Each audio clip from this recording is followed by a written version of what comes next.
Hi folks, welcome to the Q's Views, where everyone is entitled to our opinion.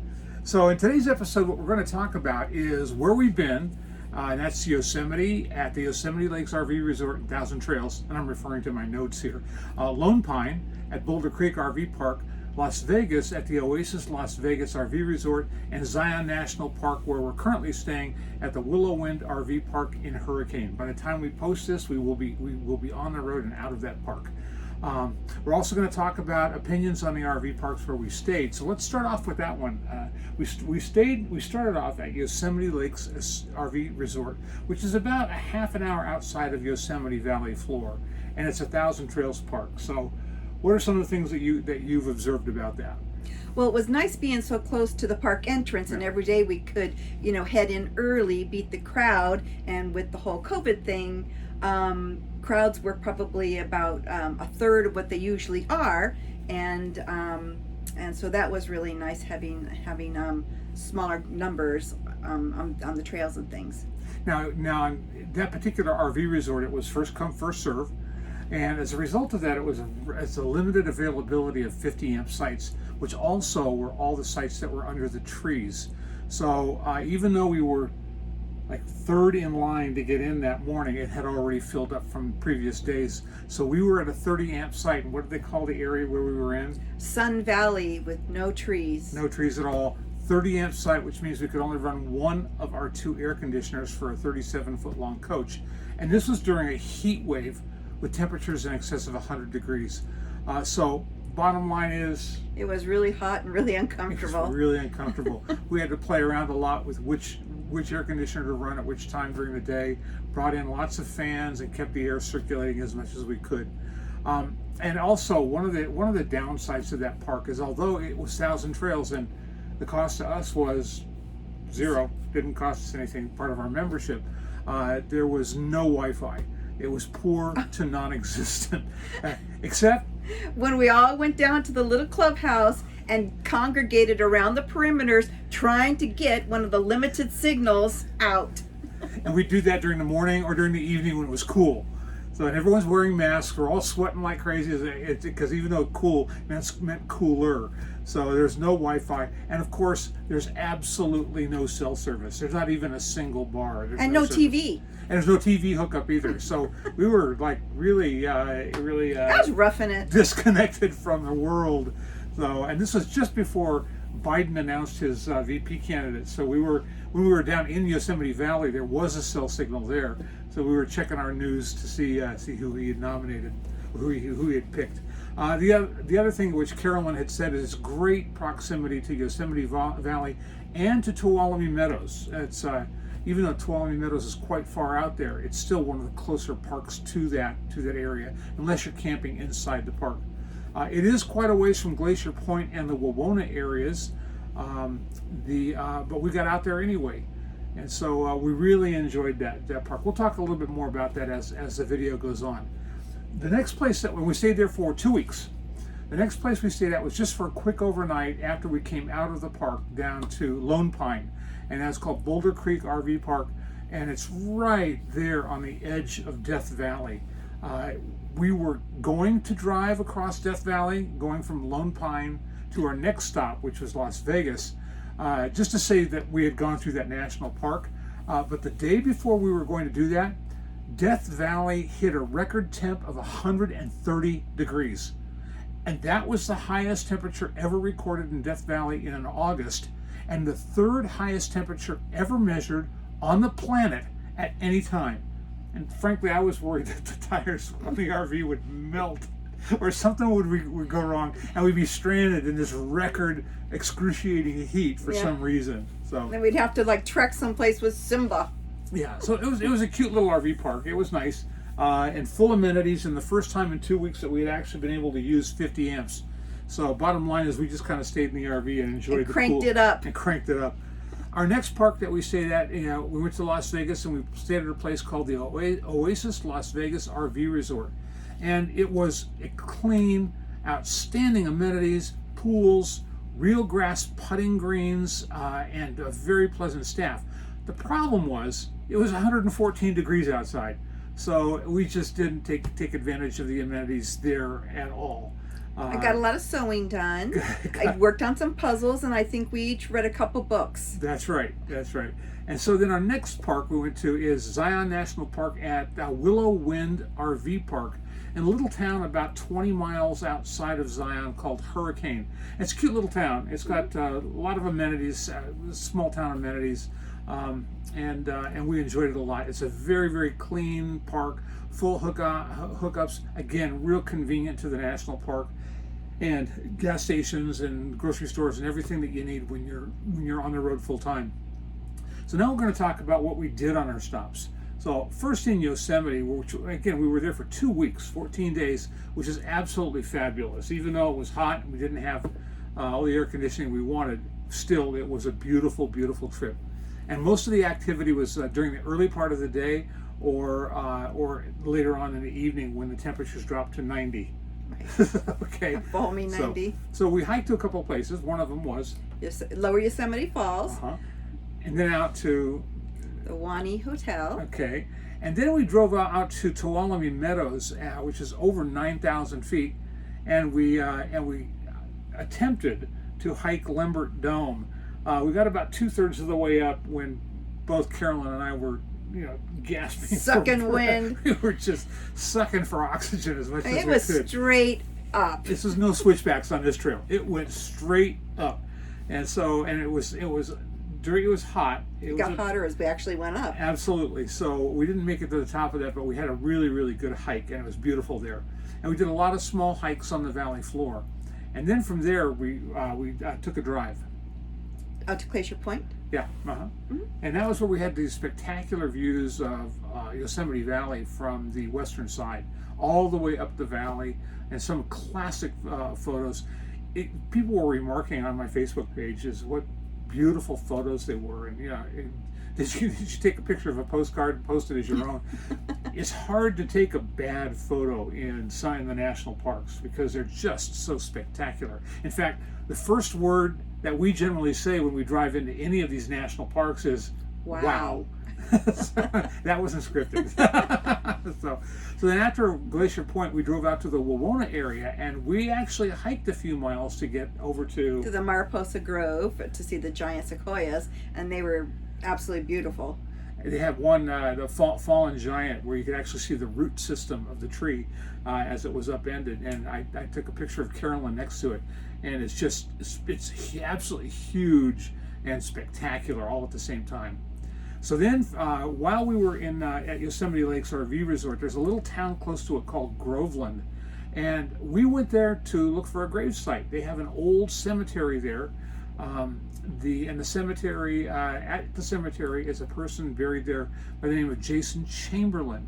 Now we had read about him. Being P-flag parents, we'd read about John Chaffee and Jason Chamberlain, who were gold miners in California who lived together for over 50 years. And they were referred to as the wedded bachelors, and they're a well-documented example of an early American history of a male same-sex couple living in a relationship similar to marriage. Excuse me, our cat's crawling over our lap here. All right. So on behalf of P-flags everywhere, we went there to pay tribute to him, and although we couldn't find his marker, and we looked for quite a while. We spent a long time there. That's right. We were there in full support of his love for his partner.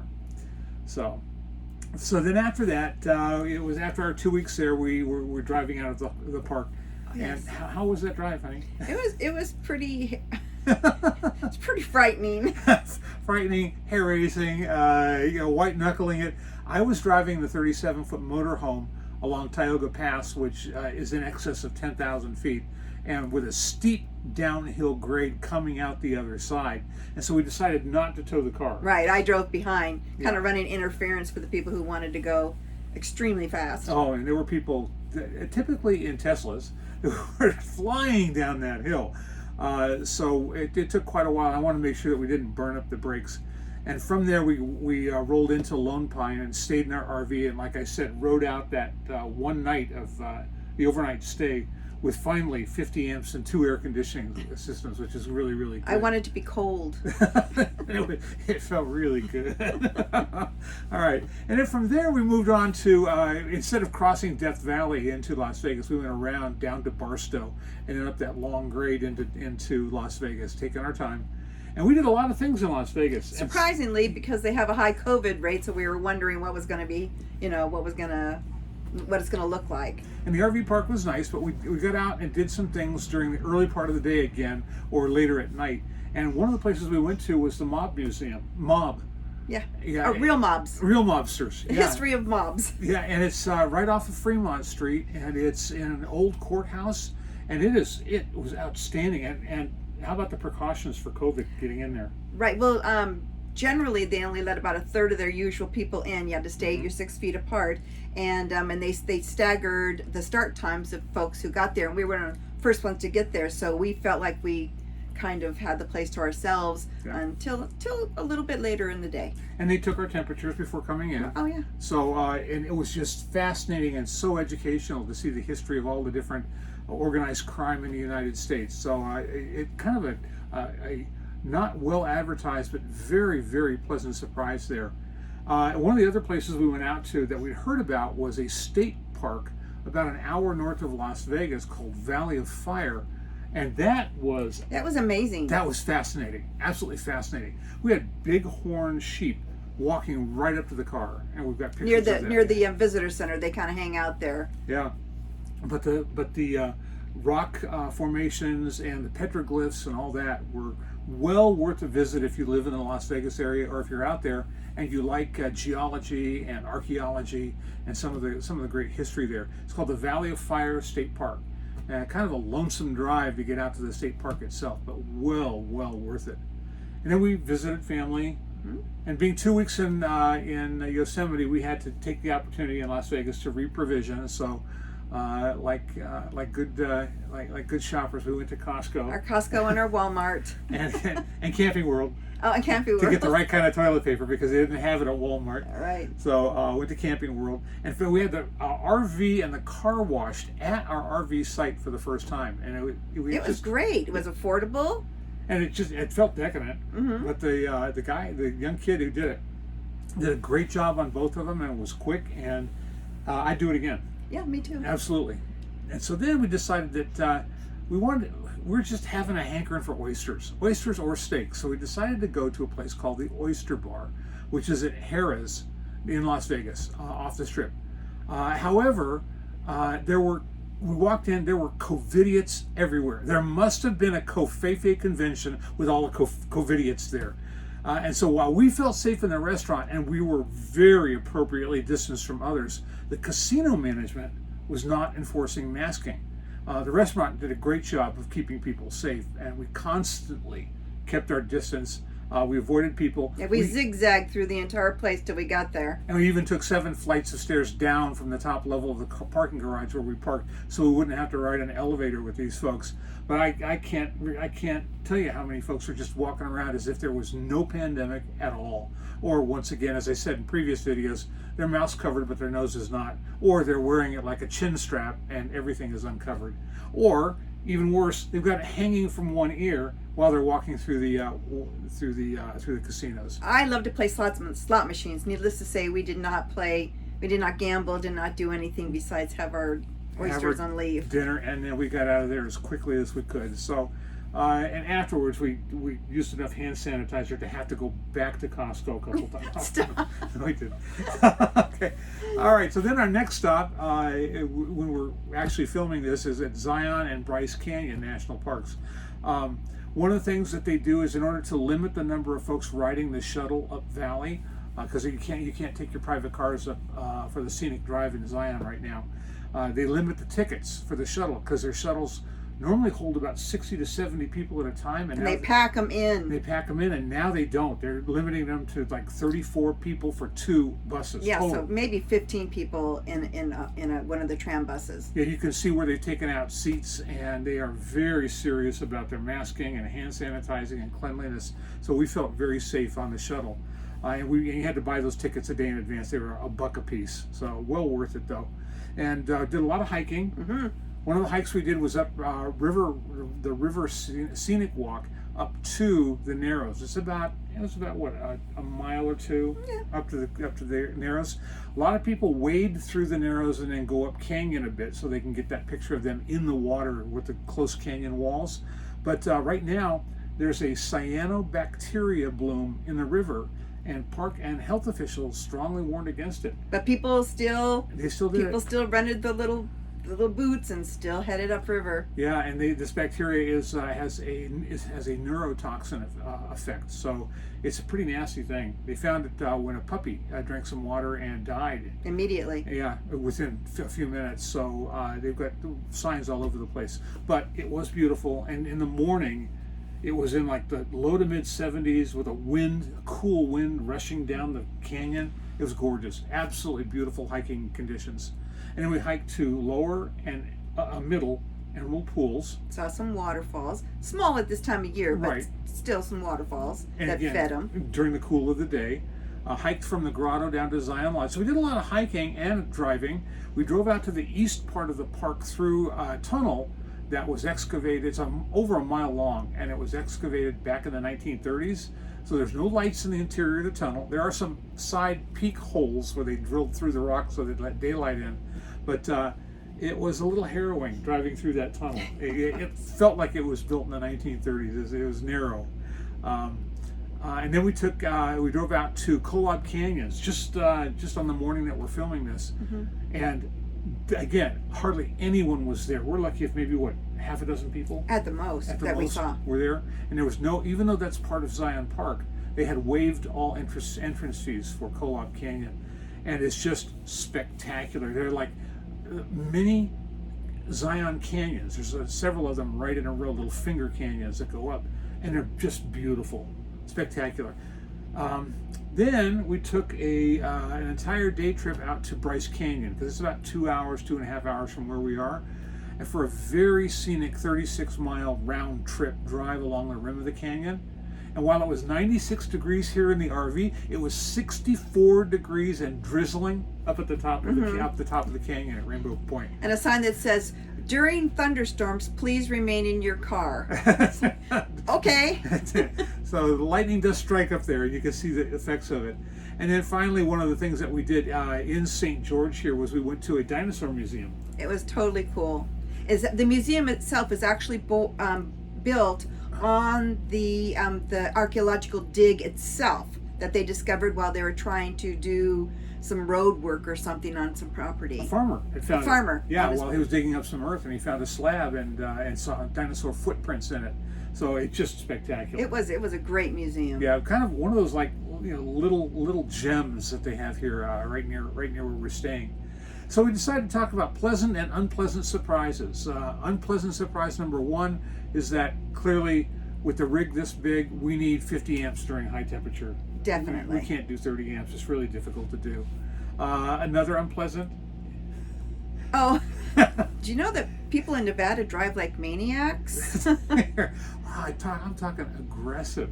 Yeah. They really get going. So, two pleasant discoveries was the Mob Museum. Completely enjoyed that, and the Valley of Fire. One of my followers on Facebook had said that she lives in Las Vegas and had heard of that but had never been out. So Lynn, if you're watching, you got to see it. Yeah, it's definitely worth going. And then another pleasant surprise has to do with tourism itself.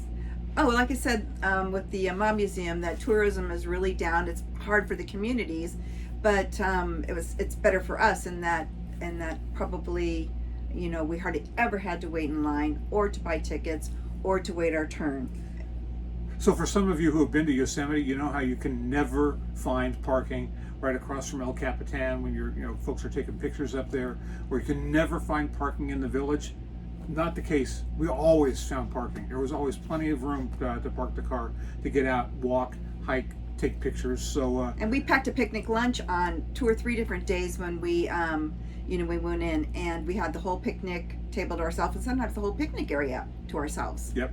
Played games, cards. Yep. Another pleasant surprise when we have a cell signal is FaceTiming with family. It really helps us feeling that connectedness, and we enjoy it a lot. So, and we have an electronic picture frame. Tell them about Oh that. yeah, well, it's an electronic picture frame, and it has pictures from when the kids were very young, all the way up to our current trip. So it really makes us feel. It helps me feel connected to my family and my friends. So we pretty much have coffee and breakfast in the morning With our family. With our family and friends, in a picture frame right there, and it rotates randomly so that we never know who's going to pop up on a frame. So a question that we get asked a lot from family and friends is, how has COVID affected your travels? So once again, we've said fewer tourists and available parking, but some of the things, for example, go ahead.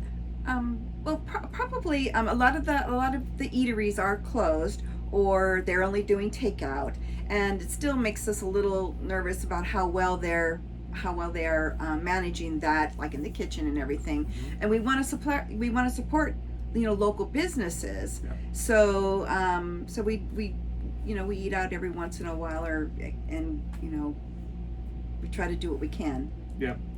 We had ribs just the other night here in Hurricane that were absolutely delicious. Yeah, those are good. And you could tell that they were very serious about COVID. They had every other booth blocked off, and folks were masked up in the restaurant. Again, fewer available local eateries and shops. Some trails are very famous trails. Closed. They're closed because folks would be too close on the trails together.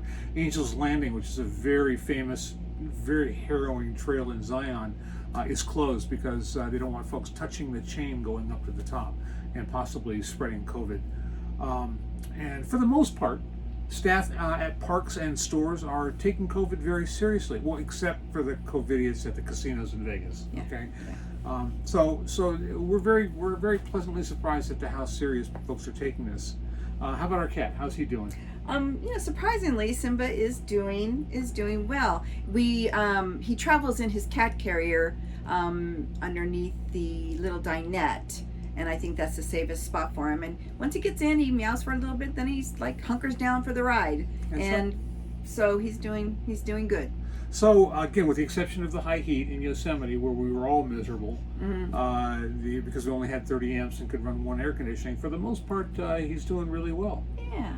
All right, he's right here to our left. You can't see him right now, but he's enjoying being. Yeah. Wherever we are, that's where he is. He's a people cat. He's a people person. Okay, so what's up next? Again, we get asked that quite frequently. So while we've been to Yosemite, Lone Pine, Las Vegas, now Zion and Bryce, our next stops we're going back to Las Vegas just for a quick stop, and then on to Grand Canyon, Sedona area, then the Phoenix area, then Joshua Tree National Park in Palm Springs, and then on to San Diego. Woohoo. So yeah, Our old home. our old stomping ground. So look forward to it. And again, thanks for tuning in. Remember, hit like if you liked the video. If you didn't like it, hit like anyway. Subscribe if you would, and hit the little notification bell so that when we upload a new video, you'll get notified of it, so I don't have to send out email reminders to friends and family. That would be great. And once again, we're the Q's Views, where everyone is entitled to our opinion. You take care and safe travels. Bye. Bye.